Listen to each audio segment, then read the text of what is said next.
गढ़कुंडार का किला।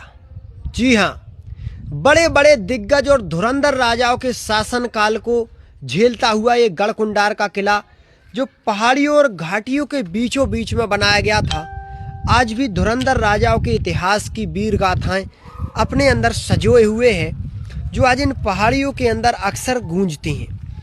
गौर से देख लीजिए इन बुर्जों को और इन पहाड़ियों को, जिनके बीचों बीच में धुरंधर राजाओं ने कभी इस किले का निर्माण किया था, जिसे देखकर आज भी लोगों का पसीना छूट जाता है।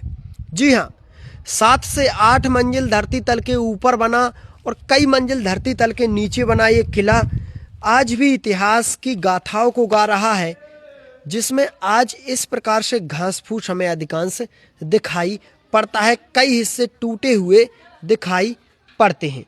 जी हाँ, यहाँ पर हर एक दरवाज़ा आज एक समय का इतिहास है। कई सारे दरवाजे आज टूटे हुए हैं और हर एक बुर्ज उस समय की गाथा गा रहा है। गौर से देखिए, ये चक्रव्यूह बुर्ज आप देख रहे हो। चक्रव्यूह बुर्ज उसे बोला जाता है जिसमें लोग फंस जाया करते थे। इसमें आने के बाद सैनिक ऐसे फंसते थे ना, शत्रु सैनिक की निकलना मुश्किल होता था, तो इसे चक्रव्यूह बुर्ज बोला जाता है।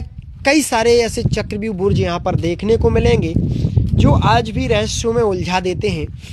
और यहाँ से अगर गौर दोगे ना नीचे की तरफ, तो सामने रानियों के वैभव को दर्शाने के लिए बख्तरबंद छतरियाँ छजियाँ बनाई गई थी, जहाँ से रानियाँ कभी यहाँ सामने हरियाली का आनंद लेती थी, बरसात का आनंद लेती थी, अपनी सखियों के साथ संगीत के स्वर का आनंद लेती थी। और इस प्रकार की छजियाँ बनाई गई थी जिनसे राउंड सर्कल में आप पूरे किले को घूम सकते हो। चलिए हम इस बुर्ज से नीचे चलते हैं और नीचे चल करके आपको इस किले की वो ऐतिहासिकता दिखाते हैं, जिस ऐतिहासिकता को देख कर ना कहीं गुजरे हुए समय की खूबसूरती आपको याद आ जाएगी, जब इन किलों का निर्माण हुआ और इन चक्रव्यूह बुर्ज के साथ साथ प्लस शौचालय व्यवस्था यहाँ पर स्थापित की गई। ये देखिए, शौचालय भी है और बुर्ज भी है। यहाँ सामने खिड़कियों से सैनिक पहरा भी देते थे दूर तक, पहाड़ियों तक, और यहीं पर शौचालय की व्यवस्था की गई थी। यहाँ पर दीपक वगैरह रखी जाती थी रोशनी के लिए।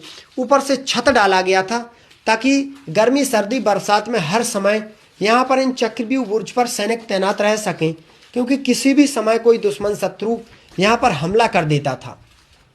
हम आपको बता दें कि कोई भी राजा आसानी से और बगैर धोखा दिए इस किले को जीत नहीं पाया है।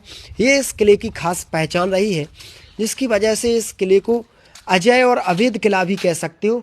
चलिए इस तरफ आपको लेकर चल रहे हैं, तो यहाँ तरफ आपको कई सारे कक्ष और भव्य निर्माण आपको इस किले के दिखेंगे, जहाँ पर सैनिक